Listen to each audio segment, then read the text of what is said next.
Good evening, everybody. Welcome to the Pits of Motor Chaos. This is your host, Dave. I got online a special guest, Randy Bradford, driver of the AA Nostalgia Fuel Altered. How you doing, Randy? Hey, I'm doing terrific. How's everybody out there doing? Yeah, hopefully everybody's doing good out there. It's kind of chilly out here in Illinois, so, just trying to stay warm here. How's the weather out there by you, Randy? Well, it's cloudy and rainy. Imagine that in Seattle. But it is warm. It's like 48 degrees, and I think that's almost probably real warm for you guys right now. Yeah. We did have up to the 40s last week, though, so, that was nice. But this weekend we're supposed to get some more snow and some cold weather, so not looking forward to that. Yeah. Okay, so first question I got for you, Randy, is that how did it all begin for you? How did you get involved in drag racing and all that good stuff?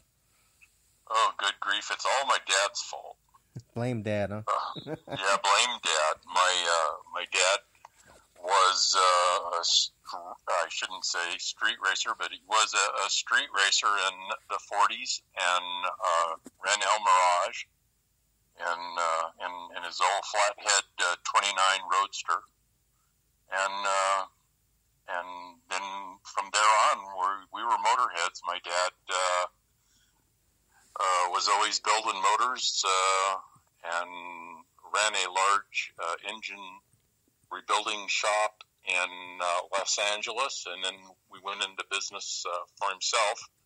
Bradford's Crankshaft Service started out in the early 60s in Anaheim, California, and then he bought a auto parts store, and we had a complete machine shop and auto parts store in Garden Grove, California. And so when I was 11, 12 years old, I was already in the shop learning the machine trade. So what year did you actually start racing? Well, I actually started racing in 1964. We had a 40 Ford pickup with a 327 in it, and ran like mid-13s back then. Was doing pretty good, and then in late 64, we went into C gas and ran a 55 Chevy with that same 327 in it, and ran it for a couple of years. And then in 66, we actually started fuel altered racing. Yeah. So it's history from there, I guess. So you said in 66 the fuel altered? Right, 66. I was 18 years old and got my license driving an A fuel altered, which was basically the same car that we have now, with an injected big block Chevy on nitro. And that car actually did very well until 68. We went to a blown 427 Chevy and did well. It actually started that the car started out with the Chevy motor in it, and then 69 and 70, Uncle Sam got a hold of me, and I was in Vietnam, and Frank Harris drove the car. And did, I think, they won a lot of meets that year and a half that I was gone. And when I got back, we ran the Chevy just a couple of times and put the Chrysler in. So, and we ran, all the Southern California tracks, and including like Salt Lake City and Boise. And but we spent a lot of our time in 70, 71 racing back east with the Pure Heaven and Leroy Chatterton and the Rat Trap. So we probably would have won a few more in Southern California, but we spent most of our summers gone. So the Bradford fuel alter you're currently driving, what year did that one come around? We built that chassis in '99 and started campaigning it. I took off from about 75 till 99 to race kids and do that kind of thing, and so here we are, basically coming on to our 20th anniversary just running this car. Wow. So now, how many events did you run with the car last year?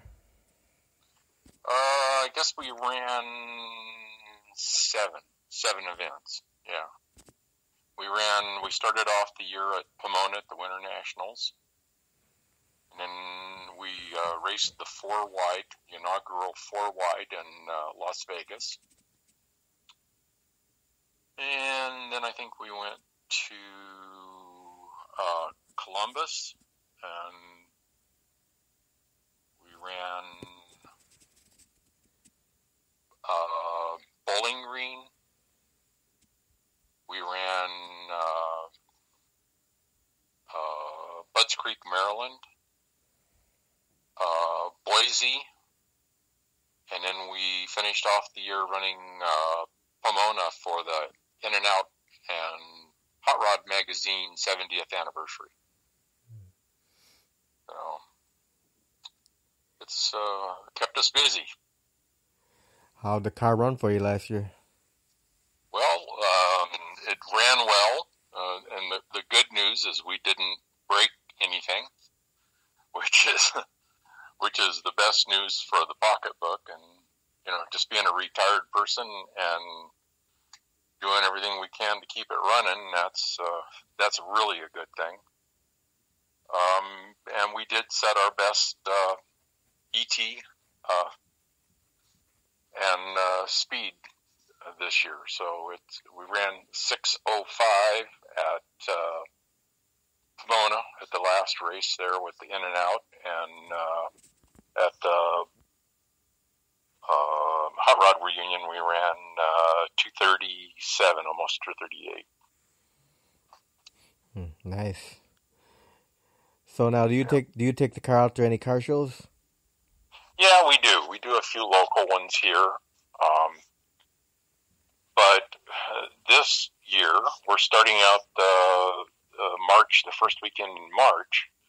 The Rat Trap and myself got invited to Amelia Island to go to the Concours d'Elegance, as they want to get formal with. Anyway, it's really quite an honor to be asked to go to that. So that'll be the first thing we do this year, and then the next weekend is Gainesville in the Gator Nationals. So they're celebrating their 50th anniversary, and we're going to be making a couple of exhibition passes with the Rat Trap at Gainesville. So that's pretty exciting. Now, are you going to the March meet? No, that's the same weekend of the March meet is when Amelia Island is. So one thing I'm really looking forward to when we're back in Florida is Don Garlitz's Hall of Fame dinner is just before the Gator Nationals. And it's a black tie affair, and the wife and I and the Rat Trap crew are going to go to that. So I get to put on a zoot suit. My wife actually found a nice formal dress, and we're going to get dressed up for the night. Oh, that's nice. Yeah. It's nice to get dressed up every now and then and go out to a nice event. Yeah, it sure is. Last time I had a tux on was at the Goodwood Festival of Speed in 2004. We were able to take the car there and show it, that's if anybody's ever gets a chance to go put something really on their bucket list, the Goodwood festival is something everybody should go see. That's a car person. It's crazy, and it's a fantastic deal. So now, Randy, when you take the car out to car shows, you start it up? We do on occasion. Most of the car shows we go to, we get invited to, and so fortunately, they help us buy some nitro, and that really helps. But yeah, we do try to start it up when we can. So how much percent nitro you run that car on? We run it on 90%. So we haven't been real gentle with it. So, wow, you're on 90. The Ted's coupe's only on 80. Yeah. Well, Ted runs a little different combination, and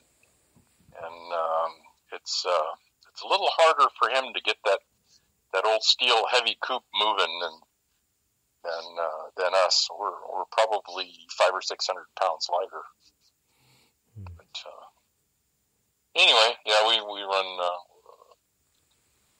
We try to run that's our normal sea level tune up is right around 90%. And of course, when we get up into altitude, we'll actually go up from there. So now on a run with the burnout and the pass, how much nitro you burn up? How many gallons? It's burning about 7 gallons, 7 to 7.5 gallons with a full run.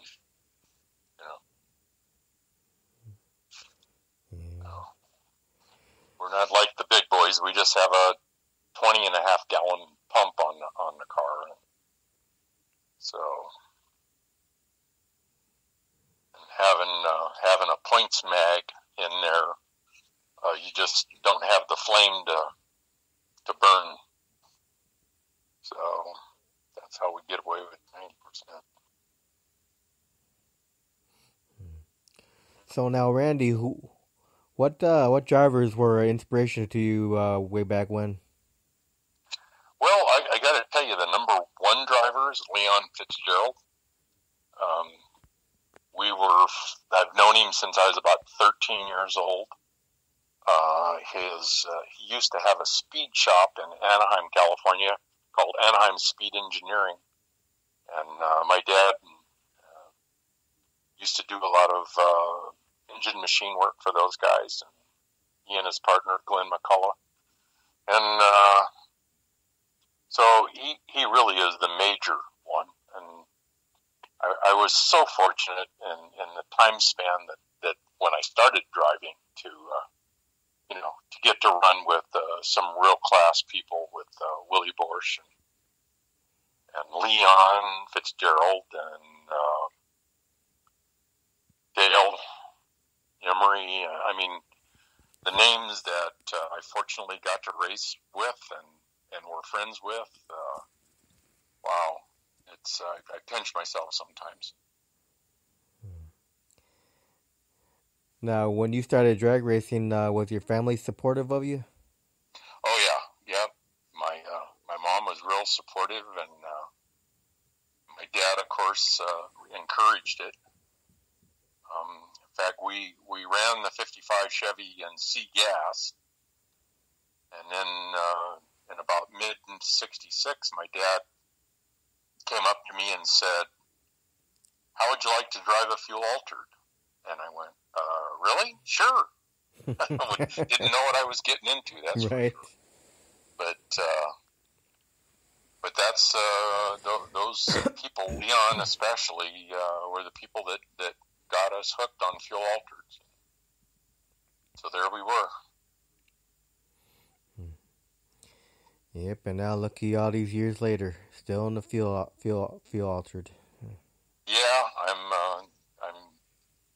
I wouldn't have it any other way, and I've actually had tried a hand at driving a rear engine top fuel car, and just didn't really like it. So I think the fuel altered is definitely for me. I like the motor out front.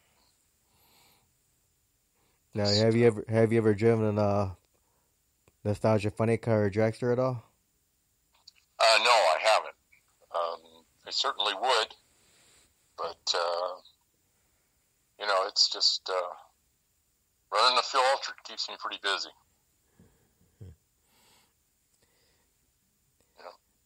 Yeah, you never know. Maybe one of these days someone will ask you to step in their seat of their car and drive for them.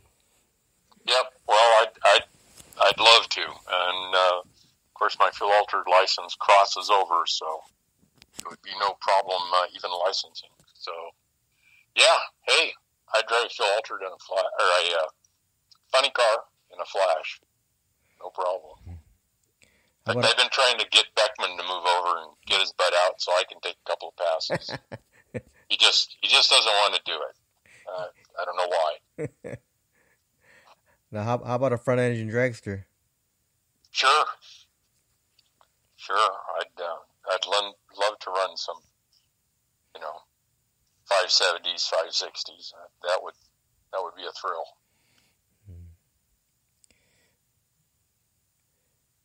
So now, for you, when your dad asked you to drive a fuel altered, what was the experience like for the first time driving a fuel altered? Well, fortunately, I got to kind of go into it easily. I mean, the nitro injected car back then, we ran 840s and we were really competitive with the blown cars. And so I got to go from the injected motor to the blown Chevy to the blown Chrysler, and I got to get the gradual curve, and that made it definitely easier on me. And with the current fuel altered that you're driving, was there any difference jumping in that one? Well, there was a lot of difference out of being out of one for a long time, and then having the track with compound on it and not smoking the tires. I got to tell you, I actually think that the modern cars are harder to drive. I mean, you got to keep them in the groove, and if you get out of the groove, or even in the groove, sometimes they dart, and that's hard to catch. But the old days, when you're spinning the tires hard, they moved over a lot more gradual, and you had time to kind of keep up with it. But the cars being stuck down good and running still hard with more power, it just the modern cars definitely are harder to drive, I think. So now, Randy, after all these years of doing this, what keeps you passionate still about drag racing? Well, I'm always looking to go faster. You never come to the end of just saying, oh, that's fast enough. I'm not making any changes. It's just the last few years we've tried to make some kind of a change in the car, and that's why in the last couple of years it's really started to run harder. But we run 605, and I think there's a 5-second, a 599 in the car, but we'll just see if the stars align and everything happens right. It may run a little quicker yet. So you just got a never-ending need for speed, Randy. That's it. That's it. Got a lead foot. I mean, seriously, if I got a chance to run a modern funny car, good grief, I'd love to see what 300 miles an hour feels like. Yeah, you got a lead foot. Yeah, it's got me in a little trouble, even with the law on occasion when I was a kid, but I finally grew out of that. Now, when you were young, did you ever do any street racing at all? Lawn, yeah, well, gosh, a guy's can't let the guy next to him get ahead of him sometimes. So yeah, before I went to Vietnam, I had a 66 El Camino with a 375 horse, 396 4-speed, and I was known to not let somebody get by me on occasion. So now, Randy, when you take the altered out, how many crew members do you have with you, and who are your crew members? Well, first and foremost is my wife. She keeps us all insane and kind of half, in alignment. But yeah, so number one's my wife. I mean, she makes it all really happen. And then my brother Bob Parker is a major part of the crew, and my niece Rachel, who works on the car and is our backup girl. Basically, that and my stepson Aaron Herbert helps us a whole bunch, and that's our real core group that helps with the race car, and we can make it happen with those people and myself. But it's really nice. Sometimes I get Tommy Padilla, the Red Dragon Fuel Altered. He lives fairly close to me, and he comes out and helps. And when Tommy's there, I just turn my back and let him take care of everything, which is really nice. But I'm a owner, driver, tuner, engine builder, the whole. Myself basically have to do it all. Have to be able to do it all anyway. So basically, it's just a big family ordeal with that car. Oh, yeah, absolutely.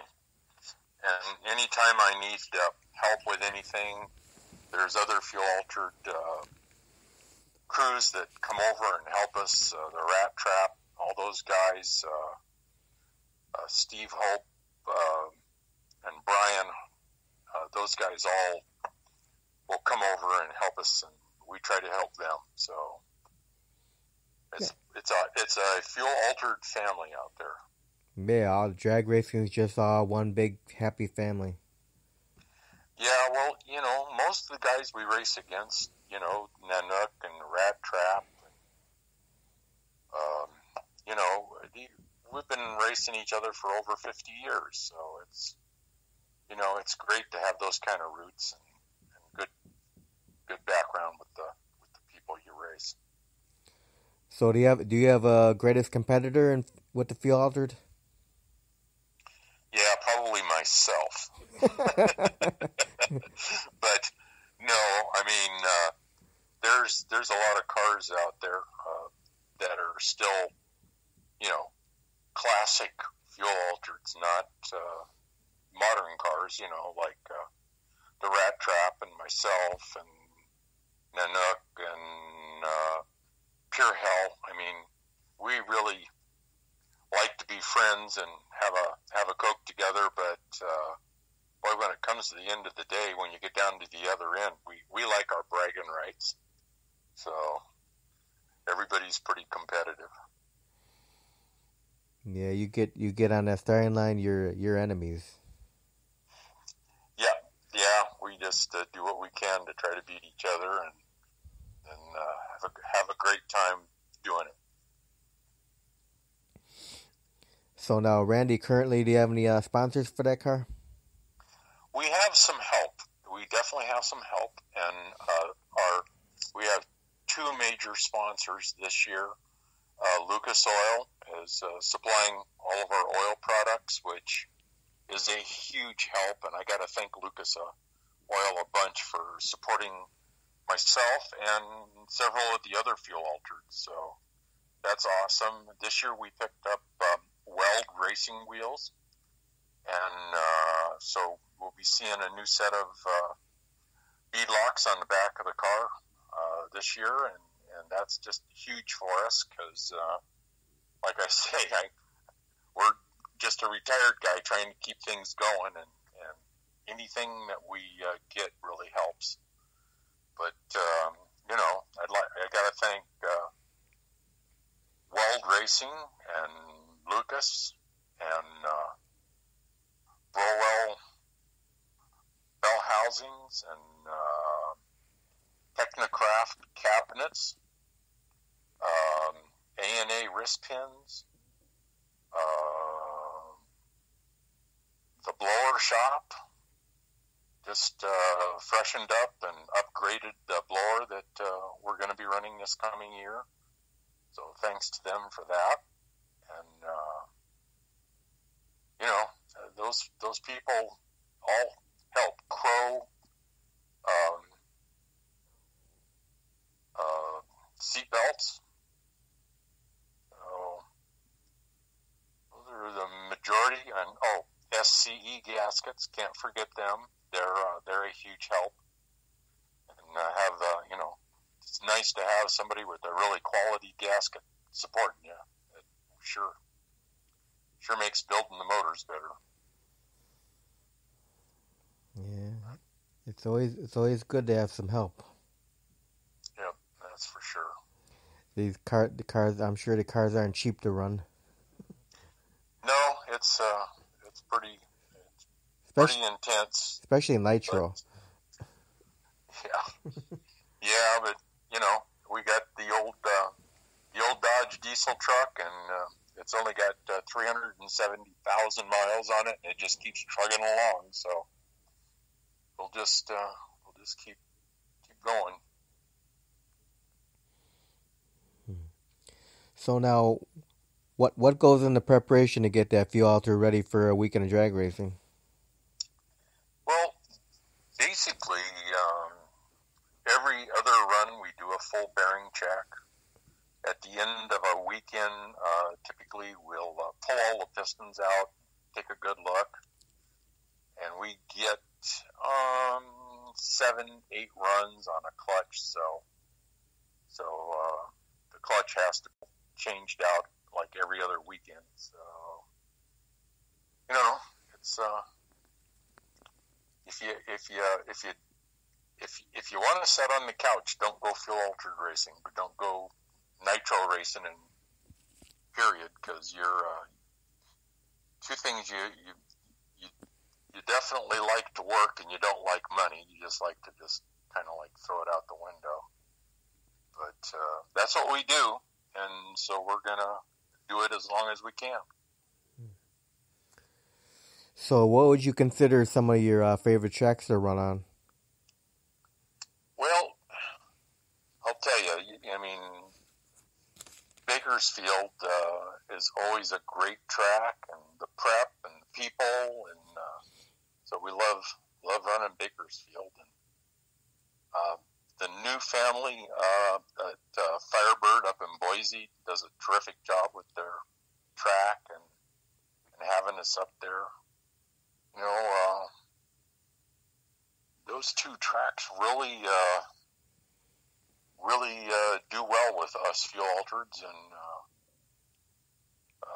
then probably Bowling Green. If nobody's ever been to Bowling Green, you need to go there.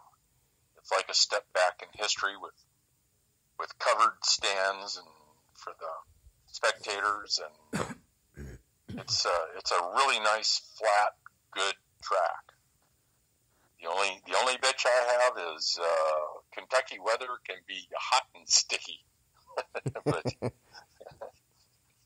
that's when you're sitting in the car with a fire suit on. Oh yeah, I can imagine. It can get your attention. Yeah.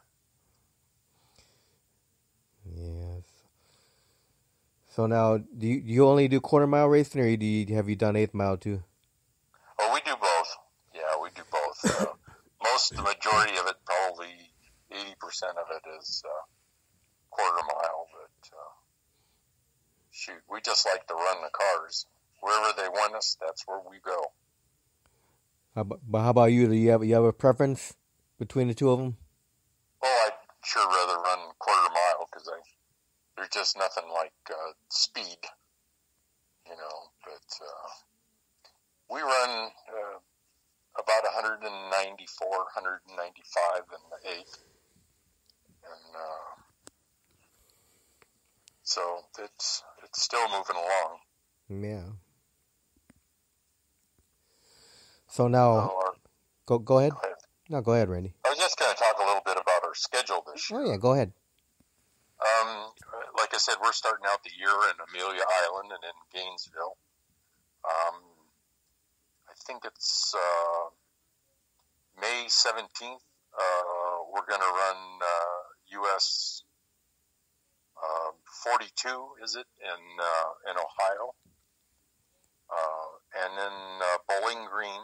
And then we're going to run Spokane, I think, the weekend after Bowling Green. And then we get the car ready, and the plans are, and this, of course, is variable at this time, but the plans are for the car to go in a container and head to Australia. Wow.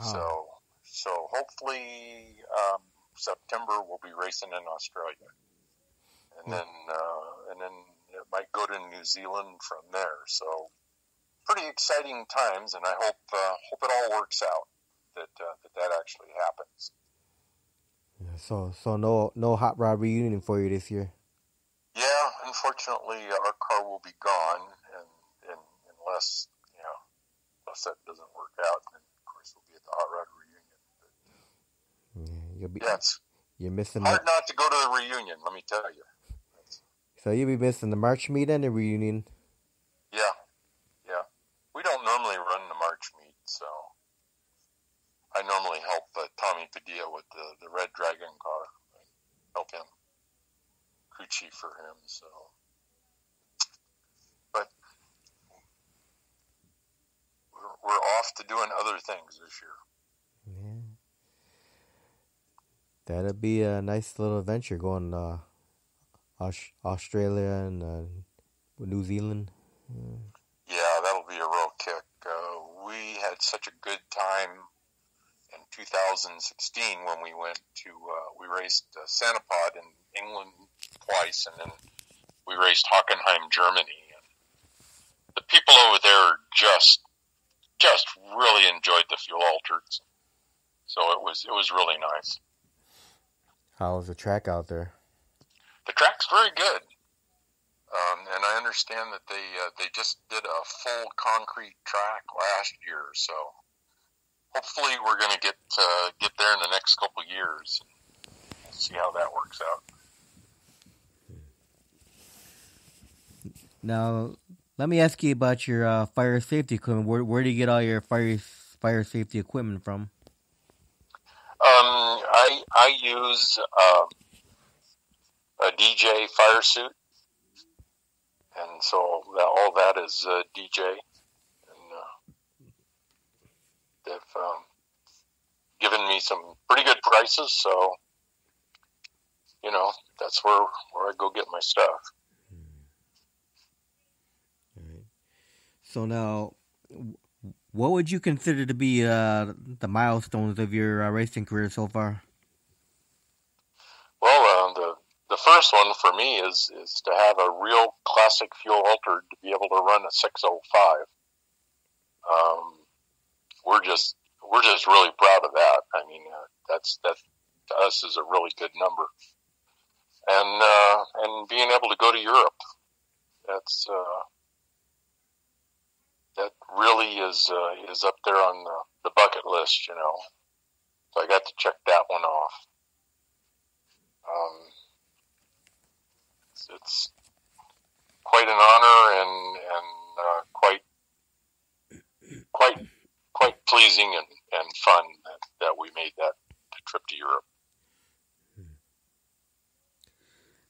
So now, Randy, if anyone's listening to the interview and they're thinking about in their mind they want to maybe drive a few altered, what kind of advice would you give that person? Gosh. Just go do it. Just go do it. I mean, if that's really what you want to do, it'd be nice to have a little experience, maybe in an alcohol car or something like that. But, gosh, there's quite a few people that have just jumped in them and done okay. So if you want to do it, go do it. Don't be shy about it. All right. Now, do you have any pre-race rituals or superstitions? I do get my socks washed almost every week, but so it's not a sock thing. But no, I think one of the things that we do as a team is we start off the race day with a prayer, and we have to thank our Heavenly Father for all that we have, and to protect us and watch over us. And I think that's a ritual and something that we do. Now, have you ever had any accidents or close calls throughout your racing career? I've had quite a few close calls, but fortunately, I've never got onto the guardrail or anything. And one of the things my wife does is, after I get all suited up and I'm getting ready to get actually in the car, is she looks at me and she says, "Don't scratch the paint." So it's kind of her way of saying, be careful. And so far we haven't scratched the paint. So that's a good thing. Well, knock on wood, you won't scratch the paint. Yep. All right, now I'm going to ask you some fun questions here now. Okay. Now, outside of drag racing, do you have any hobbies? I love to fish. And we do live real close to the salt water. We're about 300 feet from Puget Sound right here. And I do like to go out and do some salmon fishing. And all summer we have Dungeness crab that we get out here, and so we do that. Yeah, me and my wife love fishing too, but it's freshwater fishing. Yeah, we like fishing no matter what, and there's a few little lakes around here. We like to take the grandkids out and catch some trout, and that's a lot of fun. Now, do you eat the fish? Yeah, we really enjoy fish. Yeah, my wife doesn't eat fish, but I eat fish. Yeah, and especially the Dungeness crab. It's really good. Yeah, I love crab and lobster. Yeah. Now, have you won many trophies and plaques throughout your career? Most of our trophies have actually come from the car shows. We've won quite a few best race car in shows and that kind of thing. And when we were running C-Gas back in the 64, 65 timeline, I have a lot of trophies. And they're the real thing. They're wood from Irwindale and Lyons and Fontana. In fact, we won the Gold Cup with the C-Gasser in late 64. I've got that. It's kind of cool.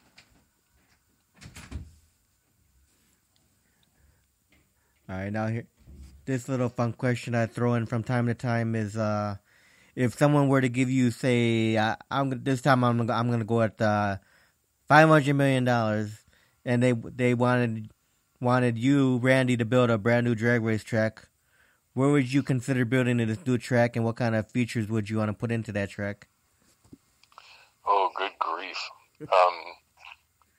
I've actually been on a track committee that was thinking about building a new track, and it would have, you got to go where the base there, and there's a lot of people, and it'd be nice if you had someplace you could race all year. So I think Southern California, out in the desert, maybe Palm Springs area would really support a track well, and it would have to be a multi-use track. You'd have a roundy round and left and right turn sports cars and the drag strip. So that would be my ideal deal, and it would probably cost more than $1 million. So now, Randy, if you were able to do time traveling and go backwards in time, would you do anything differently with the drag racing career?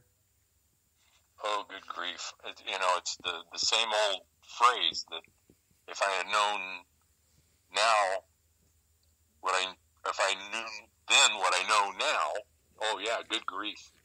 I'd definitely have a lot faster stuff. But man, I don't know. Times are pretty good right now. I'm retired and working harder than I've ever worked, and enjoying it. So there ain't no good time any better than the present time for me. All right, now here's the easy question: What's your favorite food to eat? Wow. See, I'm probably lasagna. Lasagna is probably one of my favorites. So you love Italian food? Yeah, I do. That I do. And Mexican and Chinese, and I'll eat just about anything except barbecued potato chips. So would you say you're on a seafood diet? You seafood, you eat it? Oh, absolutely, yeah. Yeah. Now, does your wife cook? Actually, no. I do the majority of the cooking in the house. Oh, really? Yeah. So what's your best dish that you make? Oh, tacos. Probably like a shrimp taco. One of my favorites. So what's your wife's favorite dish that you cook? Anything, just about, as long as she doesn't have to cook it. Yeah. All right. So now, what's your favorite beverage? I'm kind of a lemonade guy. I like lemonade. I don't drink it all, so, and I don't drink anything basically that's carbonated. I went through a stomach, not the bypass, but what they call a sleeve, where they reduce the size of your stomach almost 4 years ago. And so I'm kind of limited on how much I eat, for sure, and I lost 160 pounds, so made the race car a lot faster. All right, what's your favorite music? Oh gosh, I'm just a Beach Boys kind of guy. Beach Boys and surf guitars. That's still what I like. Dick Dale and that kind of thing. Now, do you have a favorite movie of all time? Oh yeah, Blazing Saddles. Ah, yeah, Mel Brooks. Yeah, Mel Brooks, and the fart scene, of course, has got to be my favorite. So. Yeah, Mel Brooks. I love that movie, Spaceballs, that he is. Well, yeah, and that's kind of funny. We have a lean out button on the steering wheel that at about 1,000 feet. I push the button and it opens a solenoid to lean the motor out, and we call that the ludicrous button after Spaceballs. Yeah, that's cute. Yeah, that movie. When the first time I saw it, I was cracking up laughing so much. Yeah. It's too bad John Candy's gone, because I think he was. Oh, he was definitely one of the best guys out there, for sure. Yeah, I love all of his movies. Definitely, Sean Candy.